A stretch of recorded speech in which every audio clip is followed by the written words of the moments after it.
Bar Sessions, the podcast where three philosophers sit down at the end of a long conference day to chop it up at the hotel bar, which, as we all know, is where the real philosophy happens. All right, listeners, welcome back to Hotel Bar Sessions. I am one of your hosts, Lee Johnson, and I'm joined here by my two co-hosts, Rick Lee. Say hey, Rick. Hey, Rick.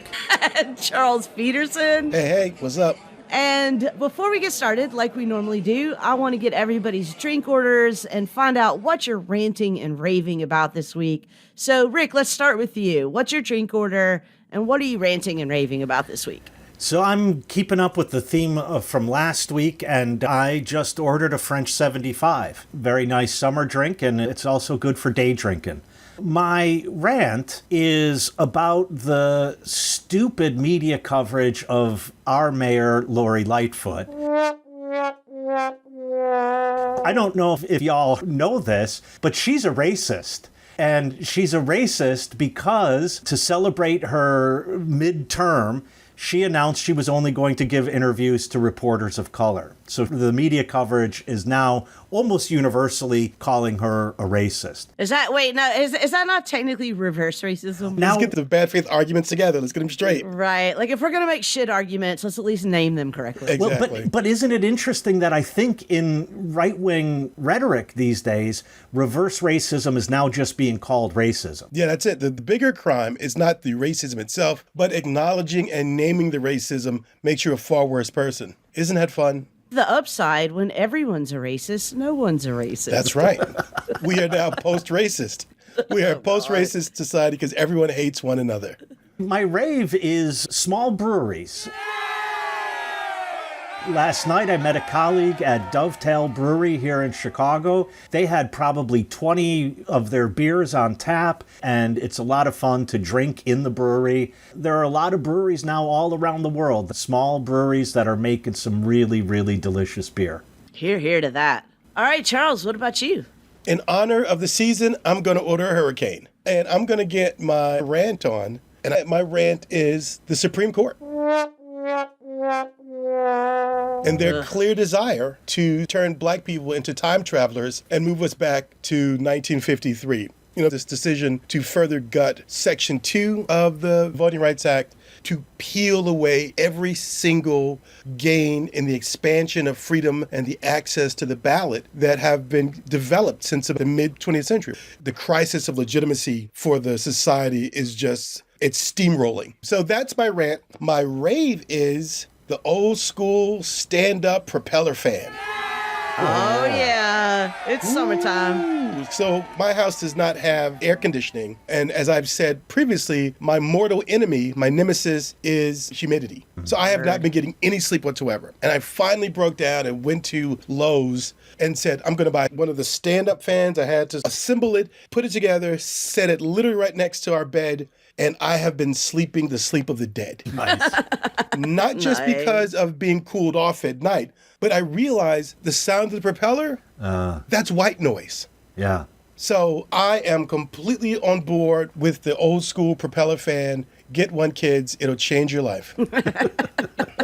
Lee, what's your drink order? So today I am having a Sam Adams Summer Ale, which finally just became available in my grocery store. I have a little bit of a backstory about the Sam Adams Summer, which is that in the last 3 months that I was writing my dissertation, I think I was drinking a case of Sam Adams Summer per day, and I was very, very close to including Sam Adams Summer Ale in my acknowledgments to my dissertation because it would not have been written. But I do love a summer ale. And if anyone from the Sam Adams organization happens to be listening, we're open to a sponsorship. We are 100% open to a sponsorship. Just send us your specs sheet, and we will quickly reply with a counteroffer. And we will accept payment in obviously Sam Adams. Summer Ale. We'll just, it'll be seasonal currency.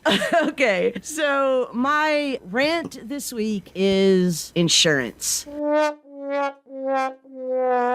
Those goddamn robber barons. Like, it is the worst. So, as it turns out, I have to have cataract surgery, but obviously insurance only pays for medically necessary surgery, which in the case of cataracts means that they will pay to have your cataracts removed. But when they remove your cataracts, obviously they have to put another lens in. And all insurance will pay for is either a lens that can see far away or a lens that can see up close, which means that you will definitely need glasses after cataract surgery if you get the basic surgery that is paid for by insurance. But I don't wear glasses now. I've never worn glasses. I don't want to wear glasses for the rest of my life. But anything that would be a lens that actually allowed me to see both far away and up close would be elective surgery. Yeah. So big middle finger to insurance companies for how they define what is medically necessary. However, this is on the same theme. My rave for this week is advances in medical technology. Because after a long conversation with my partner, Cassandra, we decided that we're just going to shell out the money. And I am about to get 2 new bionic eyes. Let me put 2 big asterisks around the fact that this is going to cost me about 3 months' salary. Wow. But I am going to get brand new eyes that are perfect. They're going to take out the cataracts. They're going to put in multifocal lenses. I will probably see even better than when I was a kid, but at the low price of $8,000, right? So yeah, my rant and rave are connected, but I am super excited about getting bionic eyes. So are you going to be a cyborg? Will you technically be a cyborg? I've been debating an insulin pump for many years, and I'm pretty sure after I get my bionic eyes, I'm just going to go fully transhuman. There you go. I will be a cyborg at that point. All right. Look, I always felt like you were like a whole other level of evolution anyway, and now you've got some graphic proof of that. I see you. Okay, so let's jump into today's episode. I am actually super excited about today's episode because today's episode is on laughter and comedy. And Rick is back in the hot seat today. So Rick, why don't you give us a kind of insight into what we're going to be talking about today and get us going? I think it might be helpful for me to approach this kind of biographically. So I've been asked to teach, and I've been doing it for a number of years, a class we have for our theater school called Dramatic Theory: Comedy.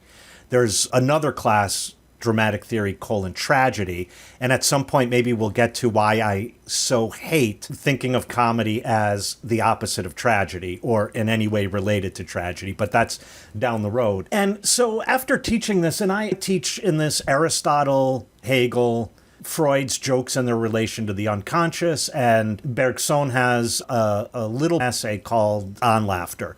So I developed a theory that comedy is the only possible form of social critique left to us. This is almost just straight up Hegel's position, because one of the interesting things Hegel says is that to laughter, there is no negation. If someone says something that is obviously false, notice how powerless it is to say, but that's not true. And it really doesn't amount to anything. And Hegel's argument is that the benefit of comedy, which, by the way, for him, is the culmination of art as such. So comedy brings art to its fulfillment, and it's the completest form of art. So the benefit of comedy is that it doesn't get into an argument. There's no arguing with laughter. And so that's kind of how I developed my idea of comedy as the only form of social critique. And then I started watching Trump rallies, and I saw that the audiences were laughing a good deal of the time. It really is remarkable how much the audience at his rallies are laughing. And so then I thought to myself, well, there goes my argument that comedy is the only form of social critique. So now I'm in the process of realizing, no, I was still right. It's just that I'm the butt of the joke now. Totally. Yeah. And so I'm just really interested in the kind of work that laughter can do, both positive and negative. And a part of this is I have a theory of comedy that there is no theory of comedy. So for every theory of comedy you come up with, I can come up with a counterexample. Sure. So that's also part of this. Can I just jump in and say that I do want to shout out to our friend Georg Wilhelm Friedrich Hegel, because that dude was hilarious. Yeah. I mean, the night in which all cows are black, that shit is hilarious. Yeah. Right? And that also, like, flip side of that, it shows how rare it is for philosophers to, in their works, have a sense of humor. Sure. Yeah. Nietzsche's funny. Derrida's funny. Yeah. The Socrates of Plato's dialogues is, funny in a way. But otherwise, like, we're all just so fucking boring all the time. Charles Mills is funny. Oh, yeah, he's hilarious. He actually is quite funny. He's got a great essay about interracial dating. Do black men have a moral duty to marry black women? That title is funny. Oh, wait, here's what he's got, this list of arguments, right, within the essay. And the argument that makes me laugh the hardest is the questionable racial motivations argument, which is maybe you can fool that stupid white B N-word, and maybe you can fool yourself, but you're not fooling anybody else argument. I'm like, yo. How does a philosopher get away with that? Tenure. Tenure? Yeah, tenure.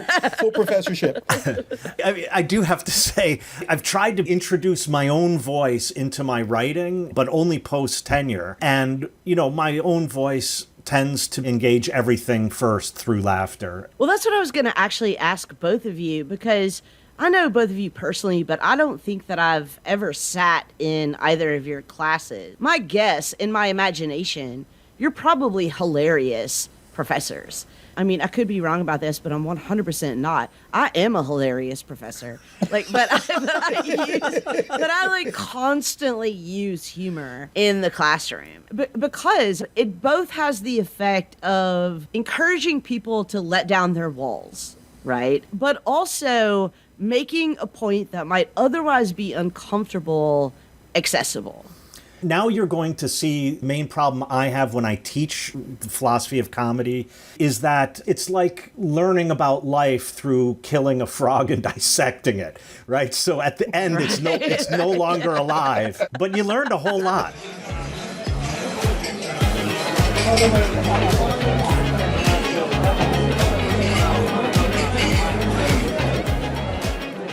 Freud wrote about comedy in general, we could say twice. He's got an earlier book called Jokes and Their Relation to the Unconscious, and then he has a fairly late essay called On Humor. And in the first one of his main arguments is that comedy, like dreams, does psychic work for us, and It does different psychic work whether you're the joke maker, the butt of the joke, or he calls it the object usually, or for him, there's always an audience involved. And so different psychic work is going on. But one of the ways in which for him comedy can do this work is because it gets in before our sensors can come up. Like you hear what otherwise, if you heard it as an argument, you'd be like, no, wait a second. No, that can't be true. Or you can't say that. That's inappropriate or something. And so, Leigh, I think you're right. This is what makes humor a really successful teaching strategy, is that it does get in before the censor wall can come up and say, no, that I can't deal with that. There's this old statement that I heard years ago that he who teaches without laughter doesn't teach at all. So I've always kept that in mind as I taught, because it's a great way to get students to loosen up and make them more receptive, I think, to what you're saying. It's hard not to pay attention to somebody who's making you laugh if you're successful at it. So that's the first thing. The second thing is, for myself, it keeps me engaged. To some degree, and I kind of hope none of my students hear me say this, to some degree I'm entertaining myself as I'm teaching and instructing them. And I think when you're teaching philosophy, or I teach Africana studies, and there are a lot of really heavy topics, it removes some of the emotional tension and pressure. I mean, I'm not making slavery jokes, but there is slave humor. And so to get students to realize that we're talking about fully rounded, complex historical subjects who in the midst of this terrible existence are also able to find ways to stimulate themselves emotionally and as well as intellectually, because I think that's what makes laughter amazing. It's this simultaneous expression of being hit in one's emotional and intellectual centers simultaneously. Okay, so I have two questions in response to that, Charles. One is, do you not make slavery jokes? Because I don't make jokes about the enslaved. I try to make jokes from the perspective of the enslaved. Right. I mean, I'm just thinking, sorry to go back to my favorite comedian, Hegel. But Hegel has this really famous quote, which is, "No man is a hero to his valet, Right. not because he's not a hero, but because the valet is a valet." That's a joke about slavery. Right. And I think that it is so effective because it is presented in this humorous way. I'm just also thinking about in my own classes that I frequently make jokes about sexism, about Right. anti-LGBTQ humor, and often just to make sure that everybody understands that it's a joke, I'll put myself at the butt of it. Sure. But I do think that there's something illuminated in the joke. I mean, I think this is what Rick is saying, that cannot be communicated in propositional form. Right. No, I agree. So now that I hear what you're saying, yes, I make jokes about the institution of slavery. And I also think in terms of the psychic work it does, like for me, there's an emotional tension dealing with these texts, going through archives, reading about experiences, that I need the joke to alleviate a certain amount of pressure for myself as I have to be a conduit for this information for students. So the joke serves a pedagogical purpose, but the joke also serves for me and hopefully for the students, as Rick says, the psychic work of what the joke and what eliciting laughter can do. So if I could pick up on that last point Charles made, but go back a minute to something Leigh said earlier, my students this year, I never liked this Freud text, and I think actually is really funny unintentionally. Here's a quick example. He divides jokes between innocent and jokes with a purpose. And among jokes with a purpose are sexual jokes. And he says, okay, here's the origin of the sexual joke. I have a sexual interest in another person. And so I announce to them, see, I can't even do it straight. I announce to them my sexual intent. And now in Freud, this can only work in a heteronormative context, right? So she rebukes me. And so my dirty joke is a way of bringing in a third on my side to laugh at her. And somehow that third person laughing is a release of my sexual energy. I'm like, come on, this is just hilarious. But my students have gotten me to see more of the really interesting aspects to Freud. And one is that there's this inextricably social dimension, that comedy, and this is not true of all laughter, and at some point we might talk about the ways in which we laugh at things that aren't funny or have comedy involved. But for Freud, as for Hegel, actually also as for Aristotle and Bergson, for all of them, humor and comedy is quintessentially social. No one laughs alone, or if they do, they're remembering a social context or they're imagining a social context. And so I think that's an important issue. Also, by the way, Freud, in this text, he has a method. What he wants to figure out is, how exactly do jokes work? Like, what's the joke part of a joke? And his method is to translate the entire content of the joke into a proposition that isn't funny. And then when you compare that with the original, you could see in the difference what it is in the original that is the joke part. So here's an example, and more the kind of joke Freud liked to tell. The mother of my wife always takes my wife's side in everything and thinks that I can do nothing right. I'm not taking care of my wife, and she treats me horribly. And after this last visit, I was really happy to take her to the airport. Okay, that's not funny, right? No. Now, what about this? I just got back from a pleasure trip. I took my mother-in-law to the airport. So now, the first one was the factual statement of the second one, and Freud then would compare and figure out, well, what's the difference and why is the second one a joke and the first one isn't a joke? By the way, it's also interesting, we know something's a joke even if we don't think it's funny or laugh at it. I love the fact that Freud created the mother-in-law joke. That's amazing. I think it's about the misdirection. Whereas a premise or an assertion lays things out to be understood in a literal sense, the joke sort of sneaks behind your back and surprises you. And the surprise is what creates the laughter, right? Because it's unexpected. This is not where it's going. It's a sleight of hand. maybe this is just a kind of natural point to talk about actual theories of comedy. I've, for many years, taught a course on the philosophy of film, and of course, 1 week of that was comedy, and so we had to look into theories of comedy, which basically break down into 4 major theories of humor: superiority, relief, incongruity, and social play. It's not as if there hasn't been plenty of theorizing about how comedy works. Also, by the way, I just want to say that comics are artisans, are incredibly detailed and focused craftspersons.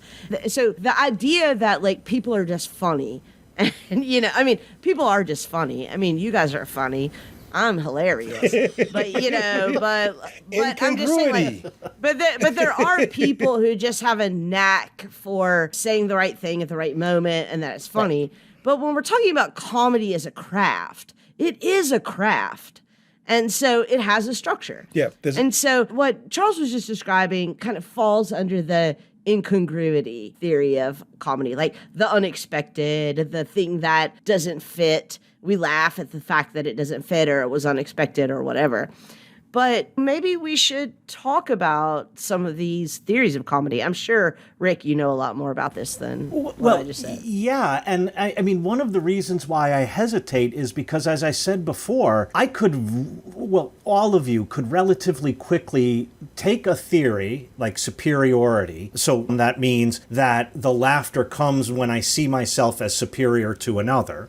I could find a situation in which I'm superior to another, and yet I'm not laughing and no one would laugh at that, right? Mm-hmm. And so this is the nugget I've drawn from Freud, is that if I can find a non-funny counterexample, then you have yet to explain what is the comedy there. Mm-hmm. And I think also, Lee, I would agree with you that comedy has a structure, but part of the craft of it is that there's no stable structure. And so I could say, the rule of threes. So comedy has that structure, or setup and punchline. Comedy has that structure.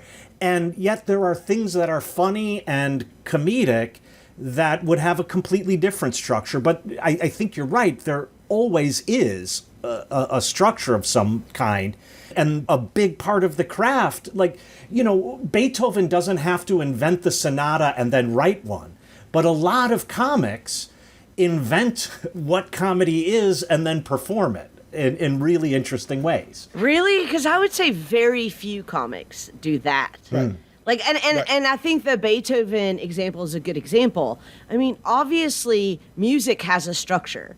And there are musicians that come along very infrequently that are able to revolutionize that structure. They are so rare, but most of us work within the structure. Yeah, I agree. I think the average comedian, the mechanics are there. And they, to a lesser or greater degree, have an ability to insert elements into the already existing structure. I agree with Lee. I think the great comedians, the ones that we would throw off the top of our heads now, are the ones who are like, well, this is how we're going to break this mechanism. And this is how we're going to reassemble this mechanism and create something new. I think there is already an existing way that comedy exists. And I think a lot of it is based upon how human beings are already communicating with each other in terms of the use of timing, the careful choice of particular words to elicit a very specific effect. We just don't do that in comedy. We do that with eulogies. We do that with parations. So I think comedy already has a structure of just the ways in which human beings have been communicating since, somebody fell out of a tree and broke their arm and their friend giggled. And farted.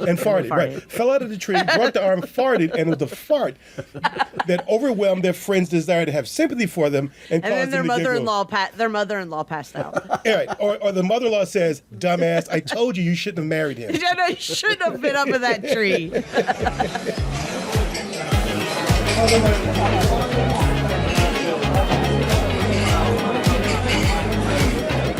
Hey listeners, before we have too many drinks and it slips my mind, if you can't catch us at the Hotel Bar, you can catch us on Twitter at Hotel Bar Podcast. You can also follow our HBS hosts individually on Twitter to catch their off-air thoughts. You can follow Charles at C_F Peterson. And Peterson is with an O, not an E. O, not an E. Rick is at Rick Lee Philos. That's Rick Lee with 2 E's and Philo spelled like half of the word philosophy. And Lee is at Dr. Lee M. Johnson. The doctor's abbreviated, and Lee spelled Leigh. In the off chance that you weren't furiously scribbling notes just then, you can also visit our website at www.hotelbarpodcast.com and find everything you need to know there. Now, back to our conversation.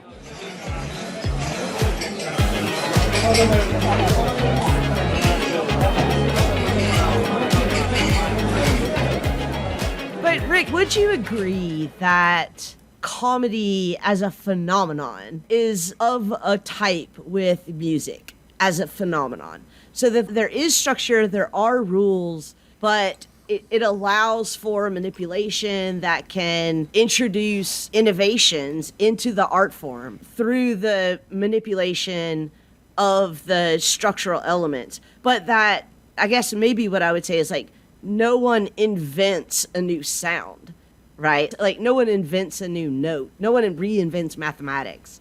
They just rearrange what's already there. So, yeah, I mean, I would say, along with Charles' last point, that comedy is rooted in our communication with one another, and that's why all of these theorists insert it within the social. So it's rooted in our communication, and obviously that has to be structured in certain ways.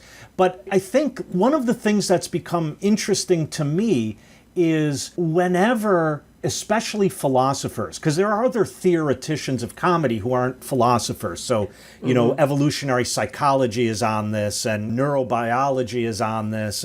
But I become interested whenever philosophers draw a line and say, this is comedy and that's not, right? So Freud draws a weird line where, well, this is comedy, but if a kid said it, it's just naive. And I'm like, okay, what's at stake there? Like something is important for him there, and he needs to draw this line.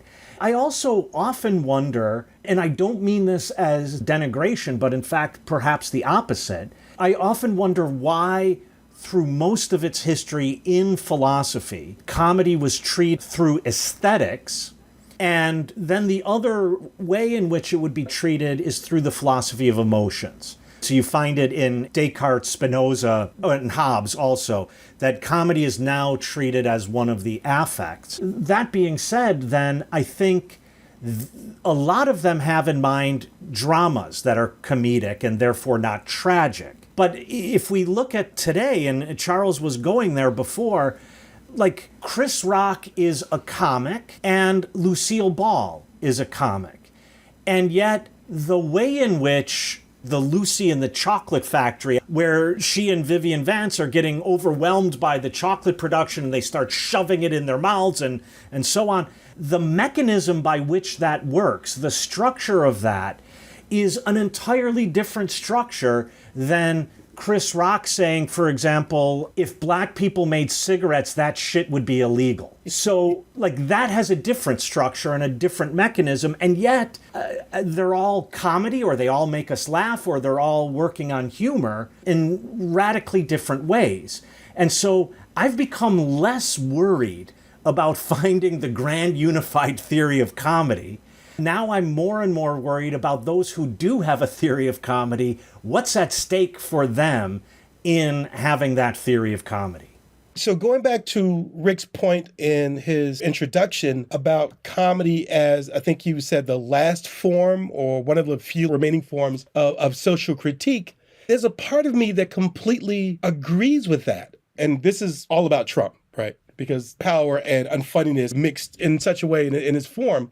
But when he was elected, I just thought this person will have to be made the butt of jokes because there's something about him that you could see wanted to have a certain type of respect and command a certain type of respect from people who engage with him. And then I started thinking, isn't that common to autocratic or fascistic sort of personalities? Isn't that the one thing that autocratic regimes really need? Reverence?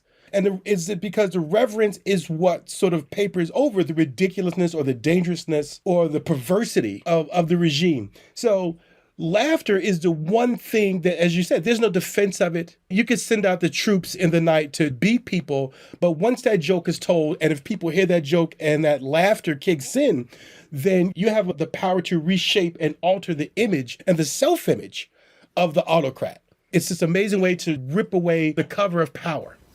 Yeah, and something just hit me as you were talking, that how frequently Trump would claim while he was campaigning that under Obama, they were laughing at us. China was laughing at us. Russia was laughing at us. And so you're right. He really did not like being laughed at. And now there's evidence coming out that he tried to use the Justice Department to shut down the impersonation of him on Saturday Night Live. Right. And who would have thought that like Nixon would have a better sense of humor than another president? It's also interesting to me, and I don't know if you all have thought about this, but the only times Trump ever even smiles, he almost never laughs. But the only times he ever smiles, it's that weird like... Right. Yeah. So obviously listeners can't see the face that Rick just made. It was unpleasant. Right. Have you seen someone who look like they're about to have a stroke? Yeah. Well, or a bowel movement. I was going to say, about to have a stroke while on the toilet. Eat more vegetables, Rick. Eat more vegetables. There's been a tremendous amount of debate about armchairs psychologizing Trump. But many of the psychiatrists and psychologists that did do this online said that one of the key indicators of his psychological pathologies is that he never laughs. Yeah. Right. Well, the ability to laugh at oneself, right? I mean, whether it be in lore or whether it be in psychology, that's a sign of a tremendous and healthy and confident self-conception. Yeah, and both Trump's sense of humor, to the extent that he has one, and that is something I want to get back to, is like, what is a sense of humor? But to the extent that Trump has a sense of humor, so when he laughed or when he told a joke, it was very much like, to borrow from something Rick said earlier, dissecting a frog. Right. It wasn't him actually laughing. It wasn't actually him being funny. It was just executing this program of this is how a joke goes, which if you've seen any of his rallies, that's how those jokes are. I mean, they're very canned humor. And in the instances where I actually believe that he was trying to be funny, so for example, when he made fun of the disabled reporter and kind of contorted his body in these weird ways to imitate this disabled reporter, where it was obvious that he was trying to be funny. Right. It wasn't funny, even really to his own crowd. Right. I wonder what is a sense of humor, and I wonder if a sense of humor is a particular ability to understand the nuances of human behavior and engagement, and that manifests itself through timing, that manifests itself in the ability to hear, to listen, comprehend, to reevaluate. I mean, all of that is happening. So this is a little bit of a sideways answer to that question, Charles.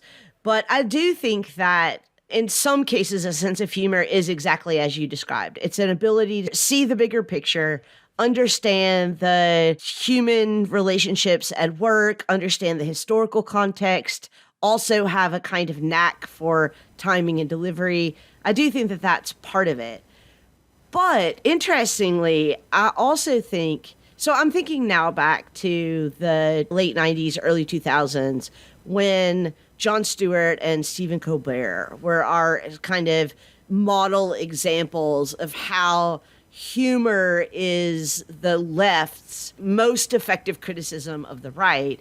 And comparing the lionization of those two figures at that time to now, that humor has not aged well, right? Like, it's very easy to look back now on Colbert and Stewart and see them as really just center-left mouthpieces for a kind of neoliberal critique of fascism, right? Which is not at all progressive in the way that I think a lot of establishment left saw them as being at the time.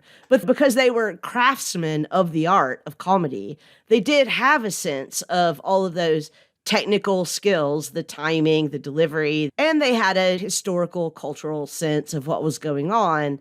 And so they got elevated as like, this is what critique is now.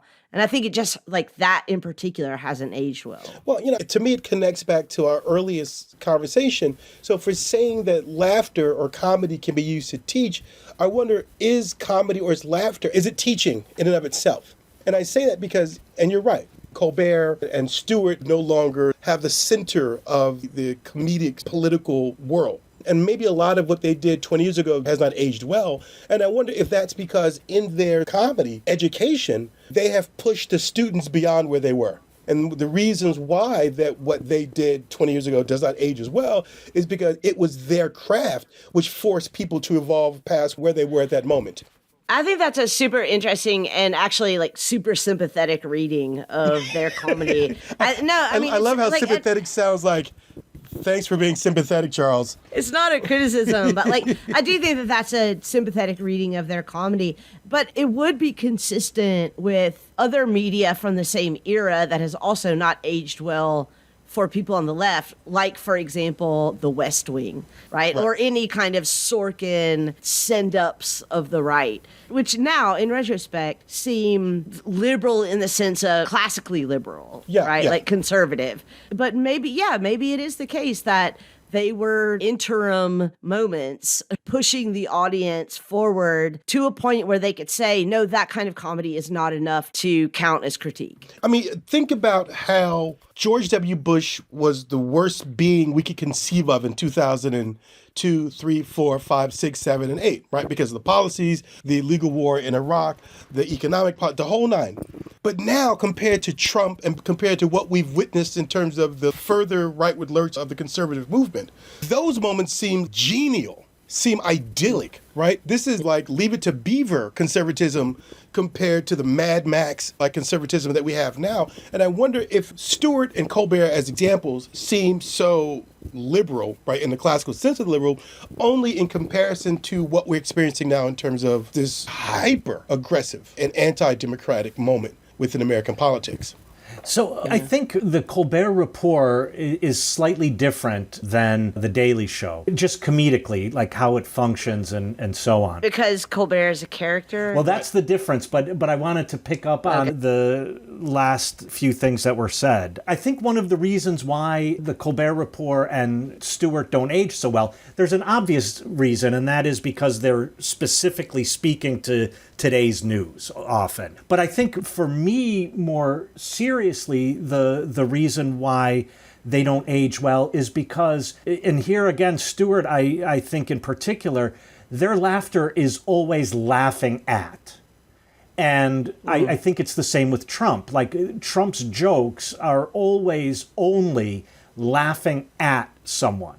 And I think the reason why his audiences were laughing so uproariously is because, rightfully or wrongfully, they understood that we, the liberal elite in their minds, have been laughing at them for years. And so now, finally, they have someone who will tell jokes at my expense, and they can start laughing, and I don't find him funny. But, well, I mean, first of all, I think he's a bad joke teller. But I think it's this laughing at that kind of brings in a little bit too much of the structure of argument into comedy.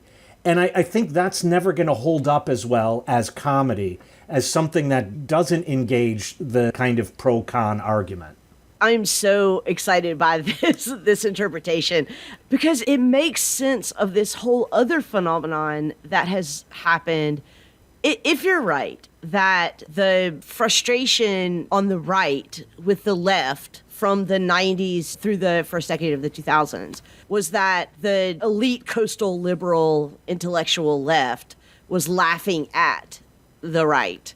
It is very interesting that what we see now is the reaction has been for the right to suddenly adopt this quasi-intellectual self-identity, which is like, but you guys haven't done you sheeple haven't done your research. You guys don't actually understand that there is this huge cabal of blood drinking pedophiles that are running the government, and the deep state is actually feeding you, you know.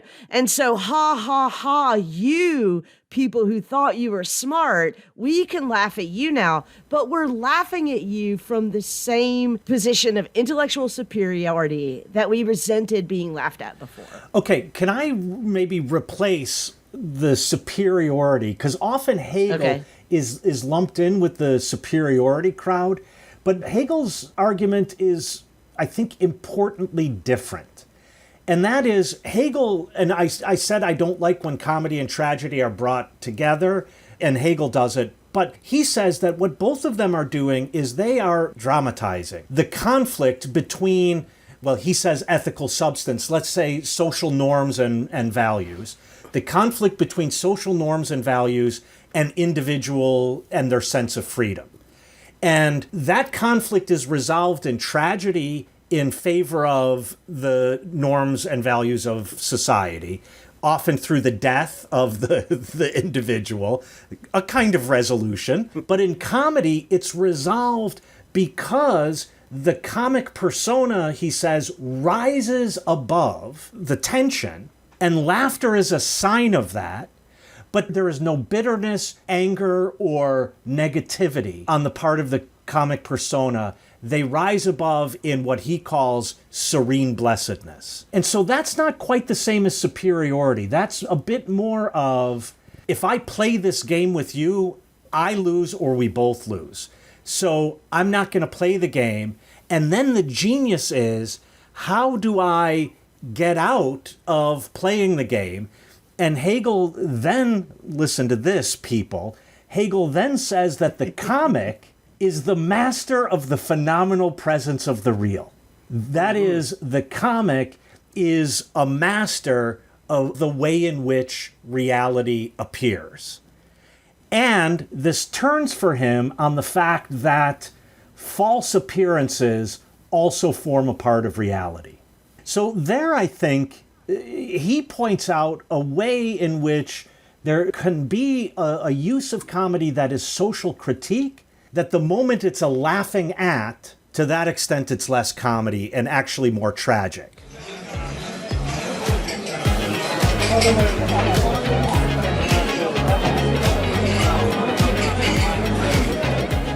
Once every episode, as a public service to Hotel Bar Sessions regular listeners, your HBS hosts offer a quick-fire segment of random facts that you can use to spice up your future cocktail party conversations.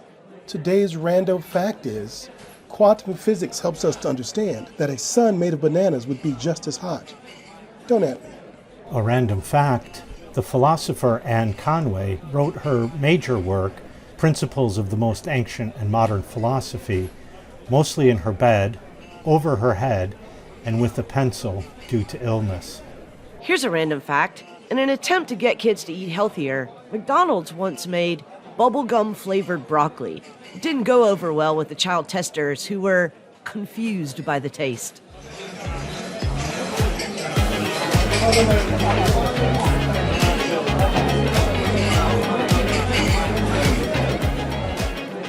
One of the things I become interested in after announcing the failure of every theory of comedy, one of the things I've become... Where's our sad trombone effect? Right. Look at that wet rag come in and... You're all wrong. One of the things I've become interested in after announcing that nothing is fucking funny I don't even know why you're listening to this whole damn thing. Well, I'm only doing it because I was promised Sam Adams. Sam Adams, call us. Right. So if we give up a theory of comedy, we could take a different tack, which is Bergson's, and let's start with laughter and try to figure out what laughter is doing and what contexts there are in which we laugh, and then see if we can work our way from there to maybe a larger theory of laughter and the social function of laughter, and then locate various forms like caricature and comedy and so on, within laughter. And that's an interesting way to go, because one of you mentioned this, I think it was Charles, that if I'm looking out the window and my neighbor's walking down the street and they trip, one response I might have is I laugh. Or, my therapist thought we made a breakthrough the moment he said, you know what, you're no longer laughing while you say some really horrific things.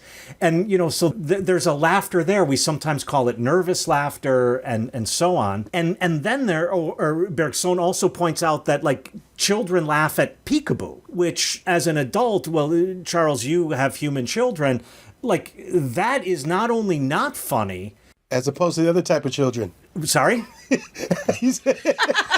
Books.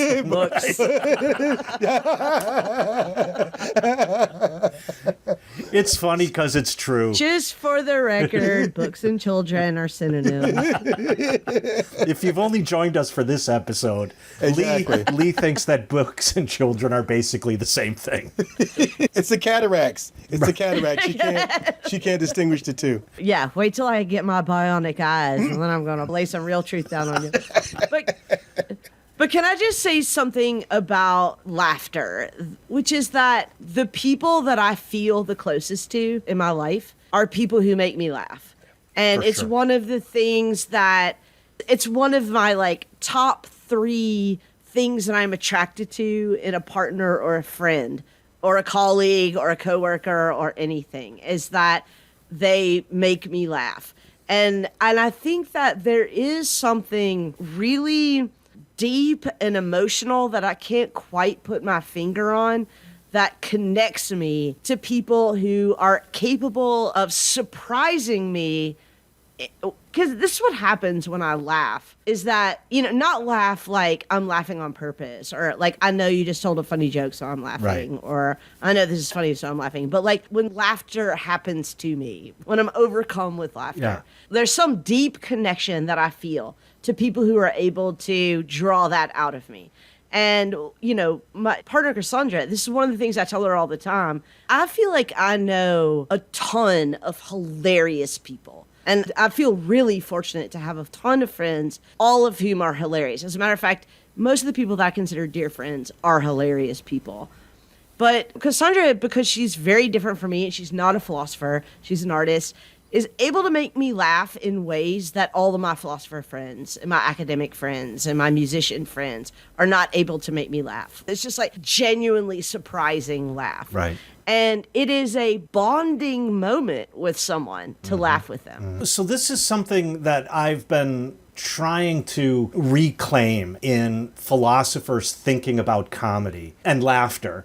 Let's not forget that it is also really pleasurable. Yeah. And it's not just an intellectual pleasure, he says, pointing at his brain. It's not just an intellectual pleasure, but it's like a whole body pleasure. And I think there is something really intimate in someone able to give me pleasure or provide the occasion for my pleasure. Yeah. I think it's no wonder that, we say, oh, laughter is a pleasure, and I self-pleasure myself. Well, that's redundant. Like, Freud is not entirely wrong. It's not about sexuality, I would say, but it is about pleasure. And Freud is wrong because he thinks there's a limited libidinal economy of pleasure, right? And so I only have so much, and I'm repressing the expression of some of it, and so laughter is a way for me to get some of the pleasure because I have a pleasure deficit. But I think you're right, Lee. I think this intimacy I want to reclaim as coming from the ability to give pleasure. I really love that idea.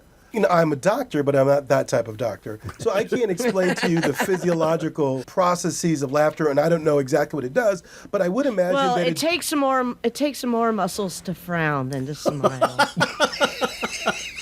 Okay. I read that on the interwebs. Oh my God, Charles. that feels like a Kathy comic. Oh, you want to talk about something not funny? Kathy. Oh my God, now we're going to get sued by like the right of Kathy for defamation.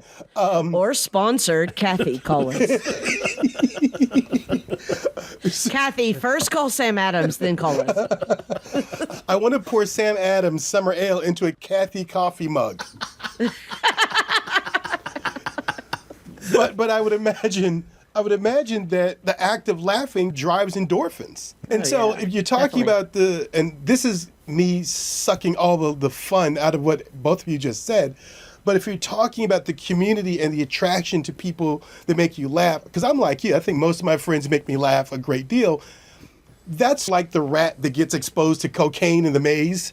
You know what I'm saying? And it's always like going back for more and more and more. So I think the laughter becomes because we're becoming addicted to the endorphins, right? That we now associate with these people because they actually are able to drive them because they create this response in us. Yeah. Okay? But I also think, for me, certainly the physiological and the emotional benefits of laughter, for me, I think humor is the highest level of intellectual engagement. I think the ability to make someone laugh is not that easy because you actually have to figure out and unlock their consciousness and their thought process in a particular way, which is why I think certain types of comedians appeal to certain types of people. I think very few comedians appeal to everyone, right? Because not everyone thinks the same way. And I've said this, and, actors, don't at me. I think it's far easier to play a dramatic role, because, someone dying of cancer, that's inherently sad, right? You don't really have to work that hard. But to make someone laugh, you've got to figure out how to puncture right into their intellectual mechanism. That's hard. As anyone who's tried to tell a joke in front of a group of people will tell you, that's an extremely difficult thing versus weep for me because I am in pain. One of the things that can really connect people through laughter is not just when, for example, my friends or people that I love or people that I feel connected to can make me laugh because they've said something funny or because they've, as Hegel said, the master of the phenomenal presence of the real in my presence, right? But also, I think when I can laugh at myself being the butt of the joke. Yeah. Right. Like, I think that this is actually the real measure of a friend, is the friend who can make you the butt of the joke and also you laugh. And you laugh because, it hurts because it's true, right? Like it's funny because it's true. Whereas if anyone else in the universe said the same thing, you would be hurt or you would be offended or they'd catch those hands. That's the difference, is that I think that there is a real connection that is established in being able to laugh together and being able to share laughter. It's not being able to laugh at the same thing.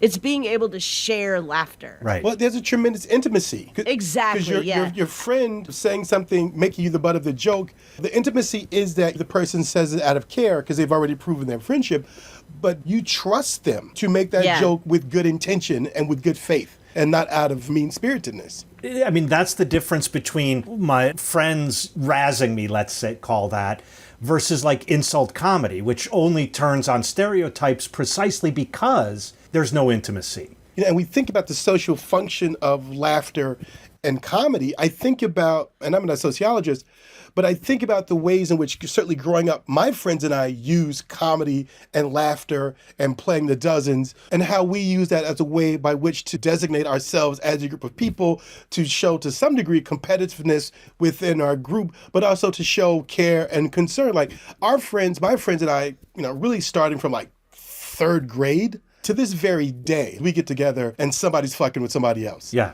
Right? And and the competition, and we're one-upping each other, and it's going back and forth, and it's getting out of hand. But that's an amazing display of the trust and faith that we have in each other, and the comfort and security, because nobody gets mad, right? And it's all known to be understood to be in good humor.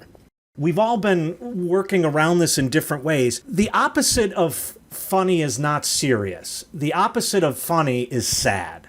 So you can be funny and serious at the same time. People stop saying, oh, I'm not serious, I was just being funny. No, you can be funny and serious at the same time. Just don't be sad. Also, there's enough pleasure to go around.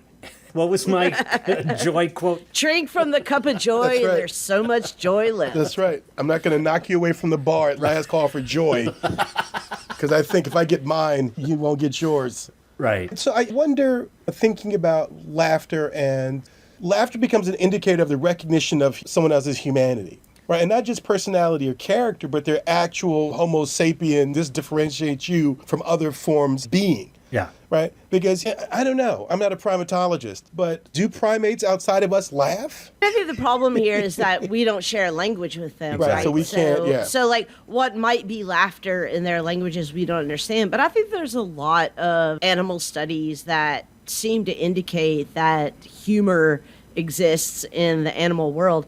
I will also say that about 5 years ago or so, I was at a Christeva concert. I was not at a Christeva concert. Wow, that's really... I was at Julia Kristeva only covers Prince. Oh, my God. Oh. Purple rain, purple rain. See, you don't see a chimpanzee doing that. Good line from A Fish Called Wanda when she calls him a chimpanzee and he says, do chimpanzees read Nietzsche? And she says, yes, they just don't understand it. Like you. That's right, Jamie Lee Curtis. Okay, you guys. I was at a Christeva conference, not a concert, and someone was giving a paper who actually works in humor studies. Apparently, this is a thing. They have conferences every year on humor studies. But anyway, this person was giving a paper on AI bots, basically, that are being programmed to be funny.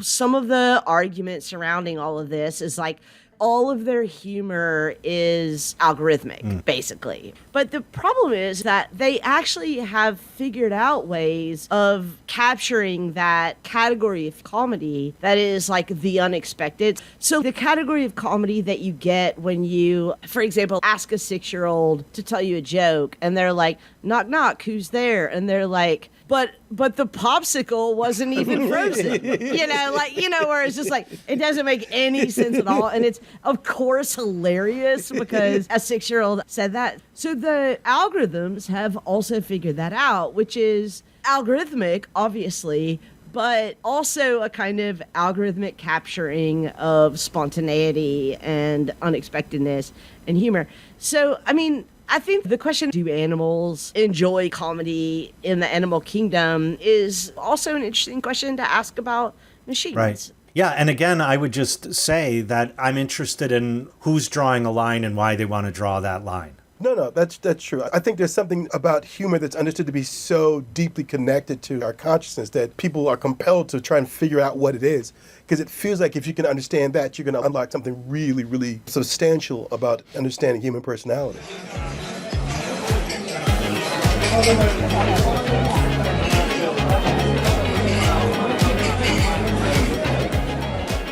All right, you guys, this has been hilarious. I'm so glad that I finally got to talk about comedy and laughter with two of the funniest people I know.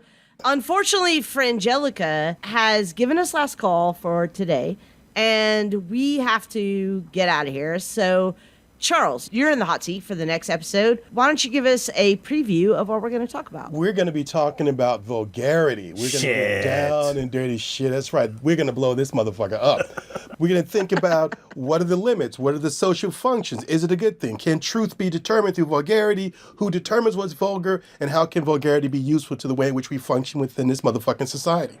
So it will be a not safe for work episode. However, we know that you will all enjoy it, and I'm very much looking forward to that conversation.